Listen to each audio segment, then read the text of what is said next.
Assalamualaikum warahmatullahi wabarakatuh.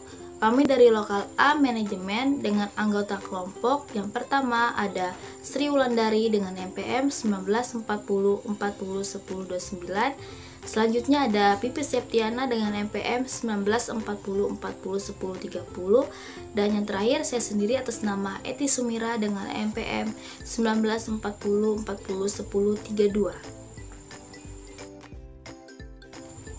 Baiklah, di sini kami akan menjelaskan mengenai materi indikator-indikator ekonomi dalam berinvestasi di pasar modal dari mata kuliah pasar modal. Baiklah, penjelasan pertama akan saya sampaikan, di mana sebagai investor bukan saja kita harus memperhatikan kondisi perusahaan, namun juga kita harus memperhatikan dengan kondisi ekonomi. Dengan mengetahui dan memahami kondisi ekonomi, akan memberikan pandangan secara luas dan membantu kita dalam berinvestasi. Ada banyak sekali faktor yang mempengaruhi perekonomian negara. Namun, ada beberapa indikator yang paling berpengaruh terhadap perekonomian negara. Dan tentunya dari kacamata bursa saham. Dalam penjelasan selanjutnya, kita akan memahami atau mengetahui indikator ekonomi apa saja yang harus kita cermati sebelum memulai investasi. Sebelum memasuki penjelasan lebih lanjutnya, kita harus mengetahui dulu apa itu pasar modal. Pasar modal adalah pasar yang beroperasi secara terorganisir, di mana terdapat aktivitas perdagangan surat-surat berharga seperti saham, ekuitas, surat pengakuan hutang, obligasi, dan surat berharga lainnya yang diterbitkan oleh pemerintah maupun perusahaan swasta dengan memanfaatkan jasa perantara, komisioner, dan underwriter. Kemudian investasi. Jadi, investasi adalah penanaman uang atau modal pada suatu perusahaan atau proyek untuk tujuan memperoleh keuntungan.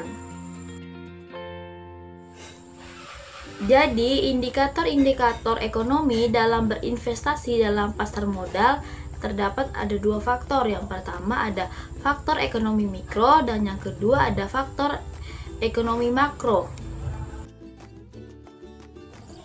Dalam faktor ekonomi mikro ada 4. Yang pertama yaitu ada dividen, yang kedua ada profit, yang ketiga ada kelebihan aliran dana, dan yang keempat ada perubahan fundamental perusahaan atau industri. Nama saya Pipi Septiana, ber-NPM 1940401030. Di sini saya akan melanjutkan penjelasan mengenai materi indikator-indikator ekonomi dalam berinvestasi di pasar modal. Yaitu pertama dividen. Tujuan dari pembagian saham adalah memberikan kepuasan pada para investor yang telah membeli saham perusahaan. Semakin besar dividen, maka semakin besar pula kekayaan yang dimiliki pemegang saham. Perusahaan yang bisa membagi dividen dalam jumlah yang besar dan signifikan tentunya memiliki return of equity atau ROE yang besar. Namun, ketika sebuah perusahaan menahan dividen, biasanya laba yang ditahan akan digunakan untuk pengembangan usaha atau melunasi yang tujuannya tentu membuat keuangan perusahaan semakin sehat. Jika ini terjadi, biasanya pemegang saham tidak mendapatkan pembagian dividen. Yang kedua, profit. Profit adalah laba. Keuntungan atau profit dapat didefinisikan dengan dua cara. Yang pertama, laba dalam ilmu ekonomi adalah selisih antara pendapatan dengan total biaya. Biaya implisit termasuk biaya kesempatan yang terjadi ketika perusahaan memilih untuk menggunakan faktor produksi tertentu. Yang ketiga yaitu kelebihan aliran dana. Fundamental merupakan segala sesuatu yang menggambarkan berbagai hal, kegiatan dan prinsip-prinsip yang sangat penting dan mempengaruhi sifat dasar dari hal-hal lain atau merupakan elemen terpenting bagi berbagai bidang. Yang keempat yaitu perubahan fundamental perusahaan atau industri. pada era globalisasi saat ini, di mana hambatan-hambatan perekonomian semakin pudar, peralihan arus dana dari pihak yang surplus kepada yang defisit akan semakin cepat dan tanpa hambatan.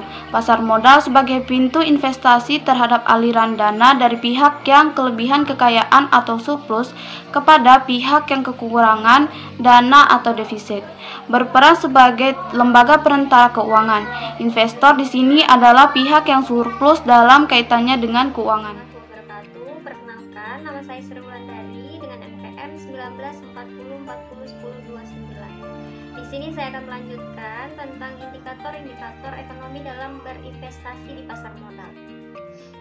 Dalam indikator-indikatornya yaitu ada faktor ekonomi makro. Yang pertama itu ada neraca perdagangan, 2 tingkat inflasi, 3 upah minimum tenaga kerja, 4 tingkat suku bunga, kelima tingkat konsumsi konsumen, dan terakhir tingkat pengangguran. Poin yang pertama yaitu ada neraca perdagangan. Neraca perdagangan merupakan indikator yang lebih penting untuk perekonomian sebuah negara. Apabila impor lebih besar daripada ekspor atau biasa disebut dengan neraca defisit, maka negara tersebut lebih didominasikan oleh barang-barang impor.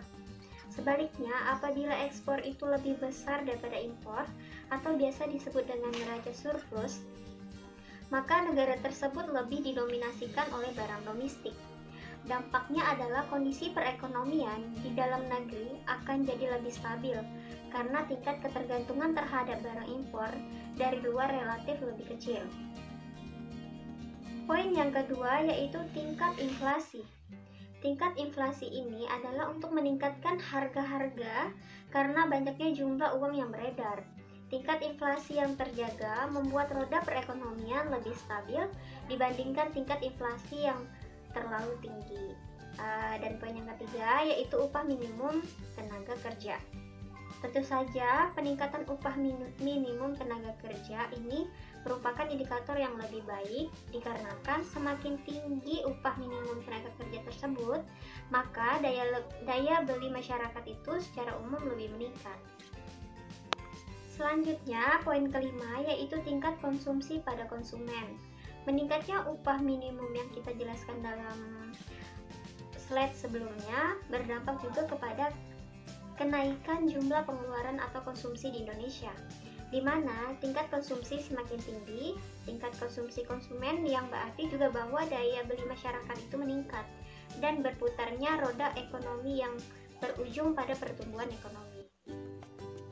Selanjutnya, poin kelima yaitu tingkat konsumsi pada konsumen.